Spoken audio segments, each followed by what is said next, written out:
Sir आज supreme court of Pakistan ने deputy speaker की रूलिंग के हवाले से असपुत नोटिस केस की समाअत की और रिमार्क्स दिए कि डेप्यूटी स्पीकर की रूलिंग में बज़ाहिर इल्ज़ामात में कोई फाइंडिंग नहीं और अपोजिशन अब ये मुतालबा कर रही है कि जल्द से जल्द इसका फैसला सुनाया जाए, डिले ना किया जाए क्योंकि ये अवाम के साथ नाइंसाफ़ी होगी। क्या समझ रहे हैं आइंदा आने वाले दिनों में आप आइनी मामलात को किस तरह से देख रहे हैं, सियासी मामलात किस तरफ ज़्यादा देख रहे हैं? देखिए, अगर तो पाकिस्तान ने जल्द अपने इस बढ़ते हुए बहरान पे काबू पा लिया, जो कि एक मैन मेड क्राइसिस, कोई कुदरती आफत नहीं है, लेकिन ये इक़्तिदार के ईवान और ताकत के खेलों में जो बहरान है ये बद से बदतर होता जा रहा है। और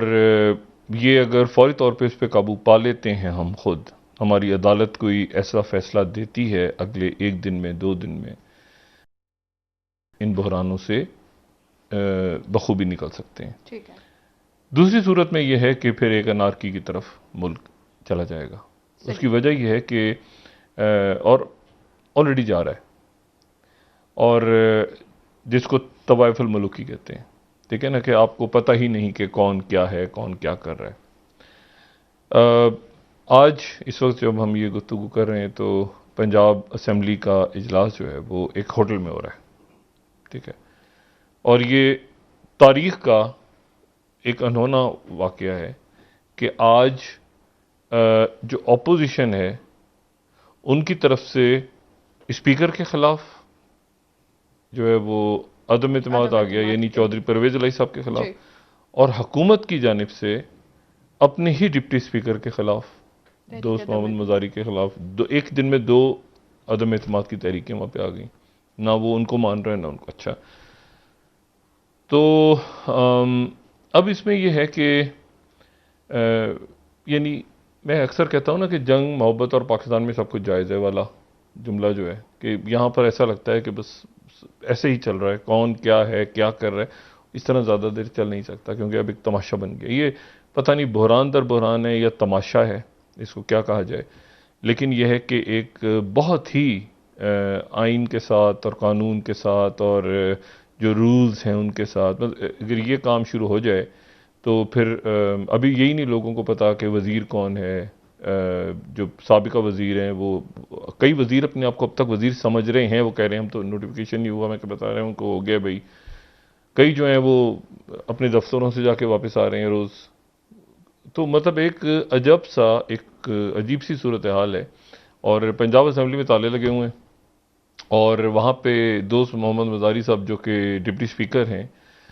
ये दोस्त मोहम्मद मज़ारी साहब जो हैं वो इजलास उनको आज करने नहीं दिए। दोस्त मोहम्मद मज़ारी साहब जो हैं, ये मज़ारी फैमिली, ये हैं सरदार शेरबाज मज़ारी, बलख शेर मज़ारी, ये उनकी 3rd जनरेशन है, ठीक है। बड़ा यानी बड़ी कदावर शख्सियात। 1973 के आइन में एक भाई ने हिस्सा लिया, दूसरे भाई जो है वो मतलब बड़े शेरबाज मज़ारी, बलख शेर मज़ारी वज़ीर आज़म रहे 93 के अंदर, एक भाई, दूसरे भाई, उनके जो पोते हैं ये। अच्छा, तो अब ये है कि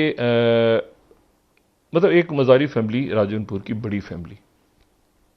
अब उसमें यहाँ पे तमाशा ये लगा हुआ है कि अब देखते हैं क्या रिजल्ट आता है, क्योंकि जहांगीर तरीन साहब ग्रुप भी वहाँ पहुँच गए, अलीम खान साहब। लेकिन ये जो इश्यूज़ हैं ना, ये अगर आप देखें पूरे आप दुनिया को देखें और उसमें आप हैरान होंगे कि ये हो क्या रहा है, पाकिस्तान में क्या हो रहा है। मतलब हम कोविड से निकल गए, हम जो है वो बड़े, और फिर अचानक हम इस आइनी बहरान में फंस गए हैं जहाँ पर कोई सर पैर समझ नहीं आ रहा। और आज जो है वो आज भी अदालत में समाअत हुई और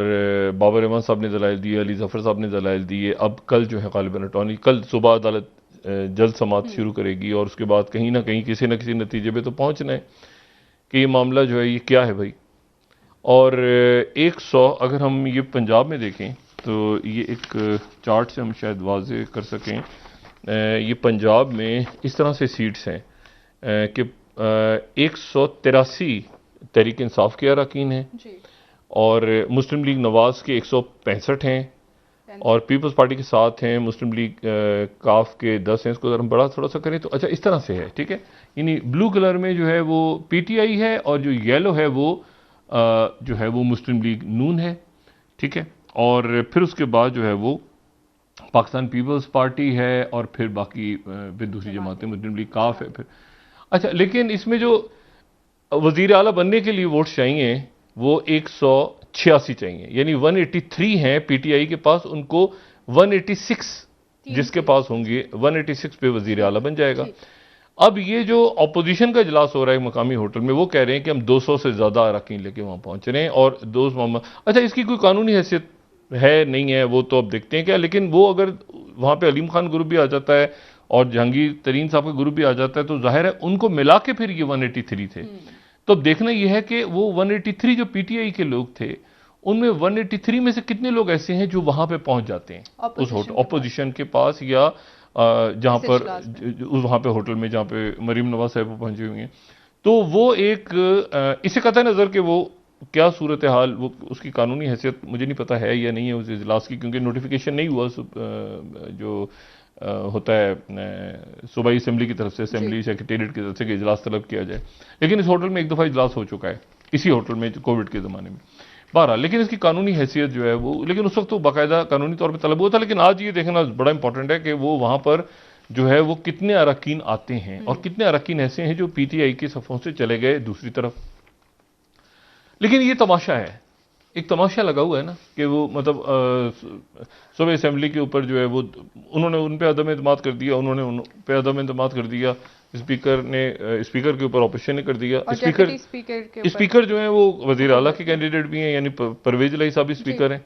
तो एक मतलब एक बहुत ही मतलब ऐसी चीज जो कभी हमने देखी नहीं है मुल्की सियासत में, लेकिन ये कि हर दफा कोई नई चीज ही आती है सामने, तो इस दफा भी कोई नई चीज ही आई है। सर, दोनों साइड्स जो हैं वो कह रहे हैं कि हम आइन को बचाने सब आइन और कानून के तहत इस मुल्क में हर आइन की इंटरप्रिटेशन में क्लैरिटी नहीं है कि क्या मामला है। नहीं, देखें पाकिस्तान में ये जो होता है ना दो कौमी नजरिया,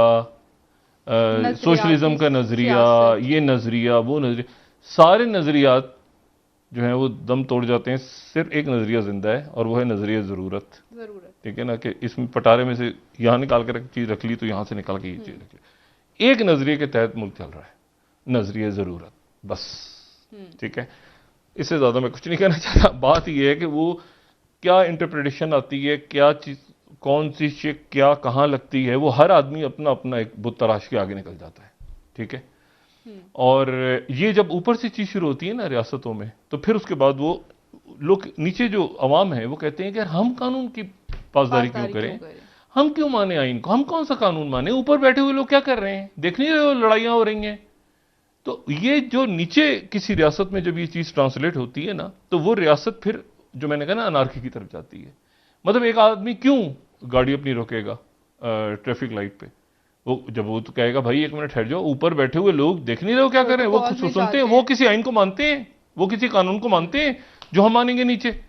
तो मुल्क जो होते हैं, चाहे वो